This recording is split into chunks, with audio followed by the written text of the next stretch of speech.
క్రీస్తునందు ప్రియమైనటువంటి దేవుని వారులారా,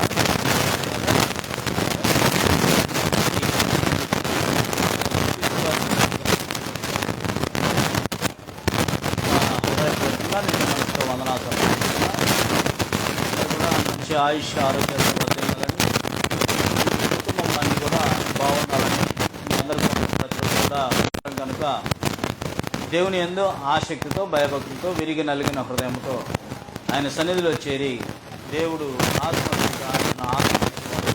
ఆత్మతోనూ సత్యంతోనూ ఆరాధించాలని ప్రభువైన యేసుక్రీస్తేనని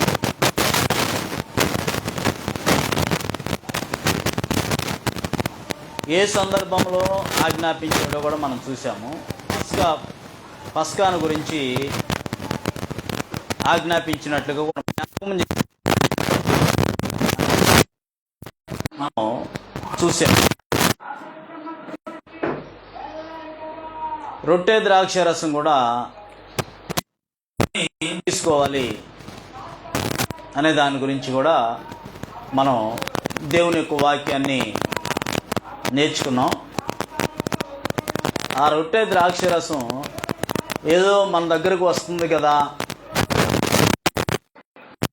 ద్రాక్షరసం మన దగ్గరకు వస్తుంది కదా, రొట్టె మన దగ్గరకు వస్తుంది కదా అని చెప్పేసి తీసుకోవడం కాదు. కానీ ఇది క్రీస్తు శరీరం నలగొట్టబడిందని, ప్రభువైన యేసుక్రీస్తు వారి శరీరం నలగొట్టబడిందని, రక్తం అంతా కూడా మన కోసం చిందింపబడిందని, ఒలికించబడిందని ఆలోచించి పాల్గొనాలని,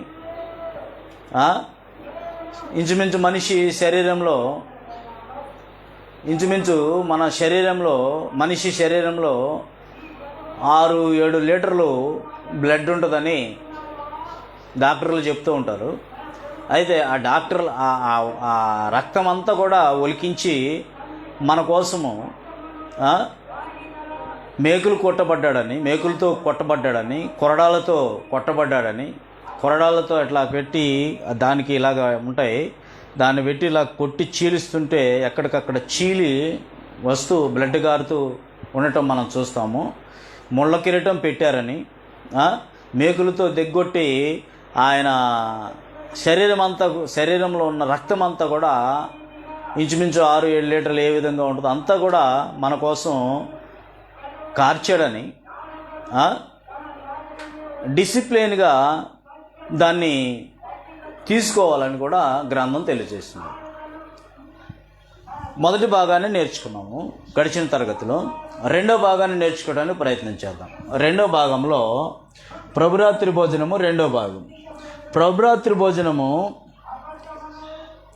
తీసుకునే విధానం, ఏ విధంగా తీసుకోవాలి. ప్రభురాత్రి భోజనము తీసుకుంటాం కానీ సరైన అవగాహన లేక తీసుకుంటుంటాము. ప్రభురాత్రి భోజనము తీసుకునే విధానం ఏంటి, ఈ గ్రంథం ఏం తెలియజేస్తుందో మనం చూద్దాం. ఈ సమయంలో ఎవరు తీసుకోవాలో చూద్దాం. ఆ రొట్టె ద్రాక్ష రసం ఎవరు తీసుకోవాలి, ఎప్పుడు తీసుకోవాలి, ఎక్కడ తీసుకోవాలి, మనలో ఎవరో పాలు పంపులు పొందాలి, పాలు పొందటం వలన జరిగే లాభం ఏంటి అనే సంగతులు కూడా చూద్దాం. వీలైతే అయోగ్యంగా పాల్గొంటే అపరాధి అవుతుందని తెలియజేశాడు. తను పరీక్షించుకోవాలన్నాడు. వివేచింపకపోతే శిక్షా విధి కలుగుతుందని చెప్పాడు. మనలను మనం విమర్శించుకొని దాంట్లో పాలు పంపులు పొందాలని, ఒకరినొకరము కనిపెట్టుకొని దాంట్లో పాలు పంపులు పొందాలని గ్రంథం తెలియజేస్తుంది. ముందుగా ప్రభురాత్రి భోజనము ఎవరు తీసుకోవాలని, ప్రభురాత్రి భోజనము తీసుకునే విధానం ఏంటో రెండో భాగంలో మరి సమయంలో నేర్చుకుందాం. ఎవరు తీసుకోవాలను, ప్రభురాత్రి భోజనం ఎవరు తీసుకోవాలి తెలుసు కదా మనకి. వాక్యాన్ని విని విశ్వసించి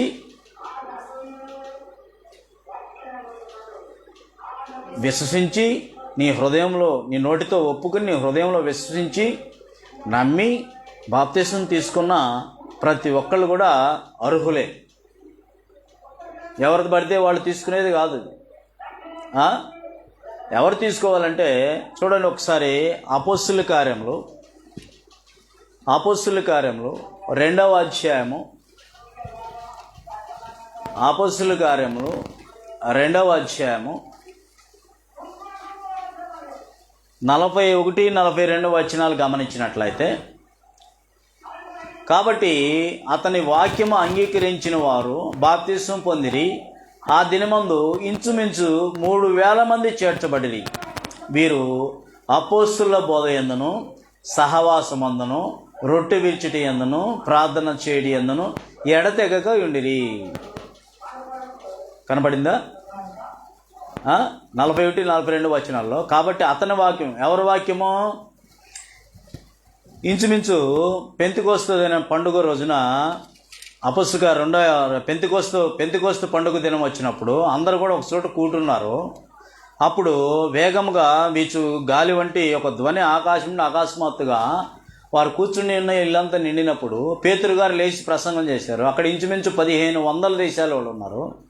1500 దేశం ఉంటే అక్కడ 15 దేశాలలో ఉన్నారు. ఇంచుమించు ప్రసంగం చేస్తే ఇంచుమించు 3,000 మంది బాప్తిసం తీసుకున్నారు. వాక్యాన్ని విని విశ్వసించి నమ్మి బాప్తిసం తీసుకుని వారు ఎలాగ ఉన్నారు? వీరు అపోస్తుల బోధ యందును, సహవాసమందును, రొట్టె విరుచుట యందును, ప్రార్థన చేయటి యందును ఎడతెగకుండా ఉన్నట్లుగా మనం చూడొచ్చు అనమాట.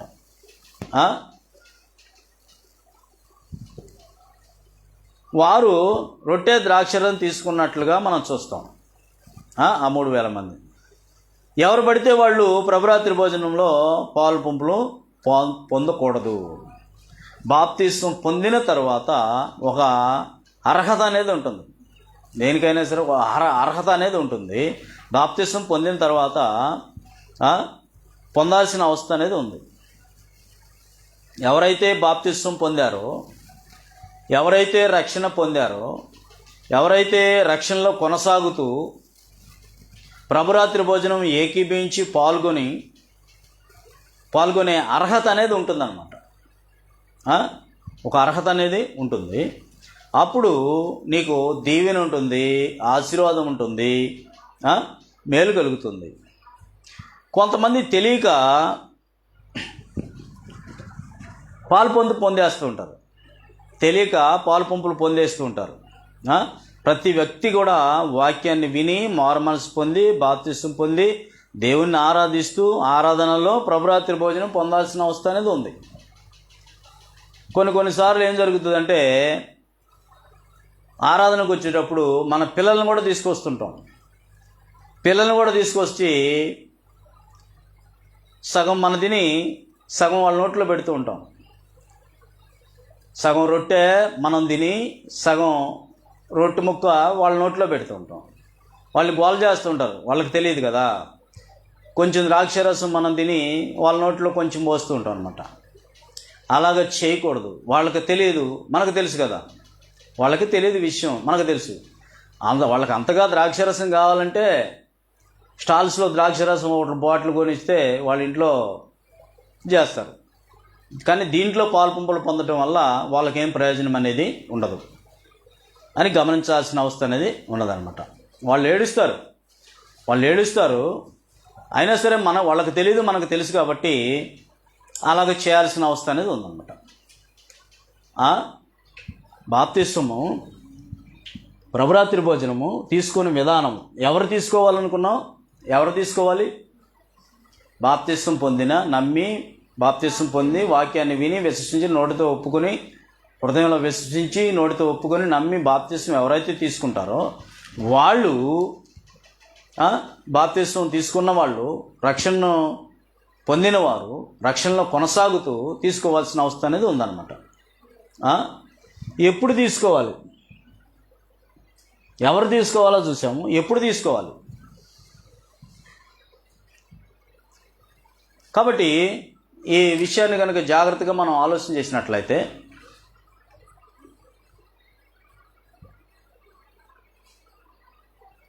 ఎలాగ ఇవ్వబడుతుందంటే, ఇప్పుడు కొన్ని చోట్ల ఆలోచన చేసినట్లయితే ఈ ప్రభురాత్రి భోజనము ఎలాగో ఇవ్వబడుతుందంటే నెలకి ఒక ఆదివారం ఇచ్చేవాళ్ళు ఉన్నారు. నెలకు ఒక ఆదివారం, నెలకు ఒక ఆదివారం ఇచ్చేవాళ్ళు ఉన్నారు. సంవత్సరానికి ఒకసారి ఇచ్చేవాళ్ళు ఉన్నారు. పెళ్ళైన వెంటనే ఆ జంటకు, కొత్త జంటకు ఇచ్చేవాళ్ళు ఉన్నారు. కొంతమంది పెద్ద పెద్ద సేవకులు కూడా ఏ రోజైతే ఎక్కడికైతే, ఇప్పుడు ఇంచుమించు 3-4 సంఘాలు ఉన్నాయనుకోండి, ఆ పెద్ద అయ్యగారు ఎక్కడికైతే వెళ్తాడో ఆయన వచ్చిన చోటల్లా ఆ వారం వాళ్ళకి ఇస్తూ ఉంటాడు అనమాట. ఉదాహరణకి జాగ్రత్తగా ఆలోచన చేసినట్లయితే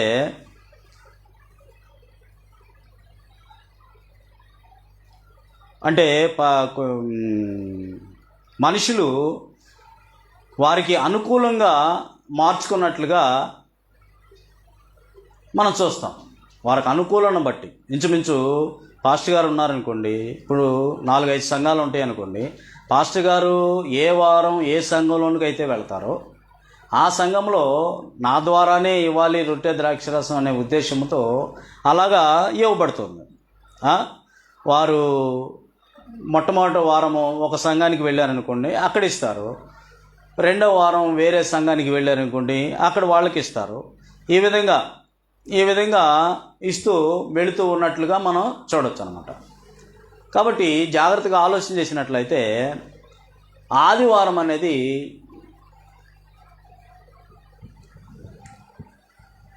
పూర్వీకులు రొట్టె విరిచారన్న సంగతి వాస్తవం. 1వ ఆదివారమా, 2వ ఆదివారమా, 3వ ఆదివారమా, 4వ ఆదివారం అనేది వారం అనే ఏ ఆదివారం అనే ప్రశ్న అసలు రాకూడదు. ఎందుకని రాకూడదు? కన్ఫ్యూజన్గా ఉంది. ఇప్పుడు సమాజానికి కన్ఫ్యూజన్గా ఉంది. జాగ్రత్తగా ఆలోచన చేసినట్లయితే గ్రంథాన్ని మనం తెలిసి చూసినట్లయితే అపొస్తలుల కార్యములు 20వ అధ్యాయం 7వ వచనంలో, అపొస్తలుల కార్యములు 20వ అధ్యాయము 7వ వచనాన్ని జాగ్రత్తగా గమనించినట్లయితే ఆదివారమున మేము రొట్టె విరుచుట కూడినప్పుడు అని అక్కడ గ్రంథం తేట తెల్లగా అక్కడ తెలియజేస్తుంది. కాబట్టి ఆదివారం అన్న రొట్టె విరవాలి అనే దాంట్లో మనం ఖచ్చితంగా దానిలో పలుపుంపులు పొందాలన్నమాట. ఆదివారం వచ్చిందంటే రొట్టె ద్రాక్షరసంలో అన్ని ప్రాముఖ్యమైనవి, అన్నింటిలో కూడా పాలుపంపులు పొందాలి. పాటల దగ్గర నుంచి కానుకల చివరి ప్రార్థన వరకు ఆరాధనే. ఏది ఎక్కువ కాదు, ఏది తక్కువ కాదు. అన్ని కార్యక్రమాల్లో కూడా పాలుపంపులు పొందితేనే ఆరాధన. అప్పుడే మనకు దీవెన, ఆశీర్వాదం అనేది, మేలు అనేది ఉంటుందని కూడా చూసాము.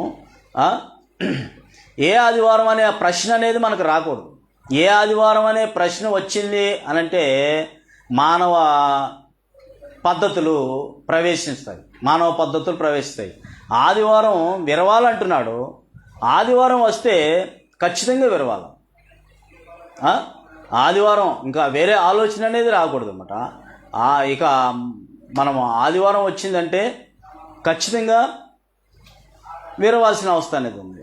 అన్నింటిలో పాలుపంపులు పొందాల్సిన వస్తుంది. వాస్తవానికి ఆలోచన చేసినట్లయితే కొన్ని బ్యాంకుల్లో, ఆఫీసుల్లో, పోస్ట్ ఆఫీసుల్లో ఆదివారం సెలవు అని ఉంటుంది. మనం గమనిస్తాం. ఏమని? ఆదివారం సెలవు అనంటే ప్రతిసారి ఏ ఆదివారం వచ్చినా సరే ఆ రోజు సెలవే కదా. ప్రతిసారి ఏ ఆదివారం వచ్చినా సెలవే. ఒకటో ఆదివారం, 2వ ఆదివారం, 3వ ఆదివారం లేదు. కాబట్టి క్రైస్తవులను మనము అనాలోచనతో ఉండకూడదు. అనాలోచనతో కాకుండా మనుషుల పద్ధతులు అక్కడే ప్రవేశించడం జరిగిందనమాట. అసలు ఆలోచన రాకూడదు. ఆదివారం అంటే ప్రతి ఆదివారం అనే రావాలి, కానీ అన్ని ఆదివారాలు సెలవే. ఎన్ని ఆదివారం వచ్చినా అన్ని ఆదివారాలు సెలవే. అలాగనే ఆదివారం మేము రొట్టె విరుచుట కూడినప్పుడు అన్నప్పుడు ఖచ్చితంగా ప్రతి ఆదివారం కూడా అన్నింటిలో కూడా పాలుపంపులు పొందాల్సిన అవస్థ అనేది ఉంది. ఆదివారం వచ్చిందంటే ప్రభురాత్రి భోజనం తీసుకోవాలి. ఏ ఆదివారం అనే ప్రశ్న అనేది అసలు రాకూడదు మనకి. ఏ ఆదివారం అనేది ప్రశ్న రాకూడదు. ఆరాధన అన్నప్పుడు ప్రతి ఆదివారం ప్రార్థనలో పాల్గొంటాము, ప్రతి ఆదివారం పాటలు పాడతాము, ప్రతి ఆదివారం వాక్యం చెప్తాము, కానుకలు పడతారు. ఇన్ని చేసినప్పుడు ప్రభురాత్రి భోజనం ఎందుకు ఇవ్వరు? అన్నీ చేస్తున్నారు, కానీ ఇది ఇన్ని చేసినప్పుడు ప్రభురాత్రి భోజనం ఎందుకు ఇవ్వరు? తయారు చేయడానికి ఇబ్బందిగా ఉందా, లేకపోతే ఇవ్వటానికి ఇబ్బందిగా ఉందా? జాగ్రత్తగా గమనించండి. దేవుడు చెప్పిన ఆజ్ఞలను చెప్పినట్టుగా పాటించాల్సిన అవసరం అనేది ఉంది. నువ్వైనా నేనైనా ఎవరికైనా rule is rule for all, అందరికీ ఒకటే రూల్. మరి పాటలు పాడినప్పుడు, ప్రార్థనలో ప్రార్థన చేసినప్పుడు, వాక్యం విన్నప్పుడు, కానుకలు పట్టినప్పుడు, ఇన్ని చేసినప్పుడు ప్రభురాత్రి భోజనం ఎందుకు ఇవ్వరు? తయారు చేయడానికి ఇబ్బందిగా ఉండాలి, లేకపోతే ఇవ్వటానికి ఇబ్బందిగా ఉండాలి అంటే జాగ్రత్తగా గమనించినట్లయితే, ఇప్పుడు ఆరాధన అంటున్నప్పుడు పాటలు, ప్రార్థన, వాక్యము ఇవన్నీ ఉంటున్నాయి, కానుకలు ఇవన్నీ ఉంటున్నాయి. అక్కడ ప్రభు ఉన్నప్పుడు ఆరాధనలో మిగిలిన కార్యక్రమాలు అన్నీ కూడా జరిగినప్పుడు ఇది కూడా జరగాలి కదా. మిగిలిన పనులప్పుడు అన్నీ జరుగుతున్నప్పుడు ఇది కూడా జరగాలి కదా. కాబట్టి ఆదివారము ఆదిమ క్రైస్తవులు రొట్టె విరిచారు, ప్రతి ఆదివారం రొట్టె విరిచారు. ఇంకా 2 కొరింథీ రాసిన పత్రికలో కూడా ప్రతి ఆదివారం ఈ కానుకల గురించి పౌలు గారు మాట్లాడతారన్నమాట. కాబట్టి ప్రతి ఆదివారం ఆదిమ క్రైస్తవులు రొట్టె విరిచినట్లుగా మనకు తెల్లగా తెలియజేస్తుంది. ప్రతి ఆదివారం విరవాలని గ్రంథం తెలియజేస్తుంది. అది దేవుని బోధ, దేవుని సంకల్పం. అది మనుషులు కల్పించింది కాదు. ఎవరు ప్రవేశపెట్టారు దాన్ని? ఎవరు ప్రవేశపెట్టారు అనుకున్నాం? ప్రభువైన యేసుక్రీస్తు వారే ప్రవేశపెట్టారు. పాత నిబంధనలో కూడా చూస్తున్నట్లయితే పస్కా పండుగ గురించి కూడా గడిచిన తరగతిలో మనం నేర్చుకున్నాం. అది దేవుని బోధ, ప్రతి ఆదివారం విరవాలనేది దేవుని సంకల్పం. దేవుని సంకల్పాన్ని, దేవుని యొక్క ఉద్దేశాన్ని మనం ఎట్టి పరిస్థితుల్లో కూడా తొలనాడకూడదు. ఆరాధన మనం మానేసామనుకోండి, కొంతమంది తెలియక తీసుకోవట్లేదు. ప్రతి ఆదివారం కూడా కొంతమంది తెలియక తీసుకోవట్లేదు, లేదా వాళ్ళు ఇవ్వక తీసుకోవట్లేదు. అయితే మనం తెలిసి తీసుకోకుండా ఉండకూడదు. ఎవరికి ఎక్కువ శిక్ష వేస్తుంది? దేవుడు ఎవరికి ఎక్కువ శిక్ష వేస్తాడు?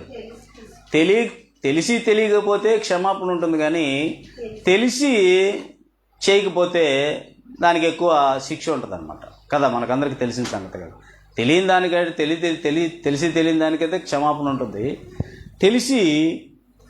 మనకైతే తెలిసి కూడా ప్రతి ఆదివారం తప్పకుండా చేయాల్సిన అవసరం అనేది ఉంది. ఆరాధనలో కొన్ని సందర్భాలు జాగ్రత్తగా గమనించినట్లయితే, ఒకానొక టైంలో ఆరాధన చేయటానికి పరిస్థితులు సమకూడ ఆరాధించుకోవడానికే ఇబ్బంది అయిపోయింది. ఆరాధన కూడుకోవడానికే ఇబ్బంది అవుతుంది. అందరూ ఒక చోట కూడవద్దని ప్రభుత్వం వారే చెప్పేశారు. ఎప్పుడు? కరోనా టైంలో జాగ్రత్తగా ఆలోచన చేసినట్లయితే, కరోనా టైంలో అందరూ ఒక చోట కూర్చోవద్దు, గుంపులుగా కూర్చోవద్దు, కరోనా విస్తరిస్తుంది అన్నప్పుడు కూడా అలాగనే జాగ్రత్తగా గమనించినట్లయితే, ఇప్పుడు ఈ ఆరాధన నువ్వు ఒకవేళ ఏదైనా అర్జెంట్ పని రాలేకపోయినా ఆన్లైన్లో కూడా ఆరాధన చూస్తున్నాం. చేసినట్లయితే ఇప్పుడైనా సరే జాగ్రత్తగా ఆలోచన చేసినట్లయితే ఈ యొక్క ప్రభురాత్రి భోజనము ఎట్టి పరిస్థితుల్లోనూ కూడా తీసుకోవాల్సిన అవసరం అనేది ఉంది. అన్నీ ప్రాముఖ్యమైనవే. పాటలు పాడినప్పుడు ప్రార్థన చేసినప్పుడు రక్షణ అంటున్నాడు. ఎందుకంటున్నాడు అక్కడ? అన్నపానములు ఇంతకుముందు చూసాం కదా. కొరింథీ సంఘంలో ఏం జరిగింది? 3,000-4,000 మంది ఉంటే వాళ్ళకి ఎన్ని బాణలు కావాలి ద్రాక్షరసం, ఎన్ని రొట్టెలు కావాలి వాళ్ళందరికీ ఇవ్వటానికి. వాళ్ళందరూ ఏం చేశారంటే వచ్చేసి ముందొచ్చిన వాళ్ళు అని గ్రంథం తెలియజేస్తుంది. కాబట్టి మత్తయి సువార్త 18వ అధ్యాయము 20వ వచనంలో కూడా గమనించినట్లయితే, మత్తయి సువార్త చేసినట్లయితే ఒకవేళ మనకు కుదరనప్పుడు ఇప్పుడు అంతా కూడా అప్డేట్ అయిపోయింది, లైవ్లో వచ్చేస్తున్నాయి. మనం ఈ మొదటి కొరింథీ 11:23 నుంచి అందరికీ తెలిసిన సంగతి. రొట్టె ద్రాక్ష రసం తీసుకునే టైంలో ఆ యొక్క వచనాలు చదివి జ్ఞాపకం చేసుకోవడానికి అవి మనం చేస్తుంటాం కదా. కాబట్టి ఎక్కడ తీసుకోవాలంటే అవకాశం ఉంటే వీలైనంత వరకు అందరూ కూడా కలిసి సమాజంగా కూడుకుని సంఘముగా కూడుకుని తీసుకోవాలని గ్రంథం తెలియజేస్తుంది. ఎక్కడ తీసుకోవాలంటే కాబట్టి ఎవరు తీసుకోవాలో చూసాము, ఎప్పుడు తీసుకోవాలో చూసాము, ఎక్కడ తీసుకోవాలో చూసాము. మనలో ఎవరు పాలు పొందుతారు, మనలో ఎవరు పాలు పొందుతుండ్రి అంటే జాగ్రత్తగా గమనించినట్లయితే యేసు క్రీస్తు వారు కూడా మనతో పాలు పంపులు పొందుతారు. రొట్టె ద్రాక్ష రసం పాలు పంపులు పొందుతారు. మత్తయి సువార్త 26వ అధ్యాయం 29వ వచనంలో, మత్తయి సువార్త 26వ అధ్యాయం 29వ వచనంలో అక్కడ గమనించినట్లయితే, నా తండ్రి రాజ్యంలో మీతో కూడా నేను ఈ ద్రాక్షారసము కొత్తదిగా తాగు దినం వరకు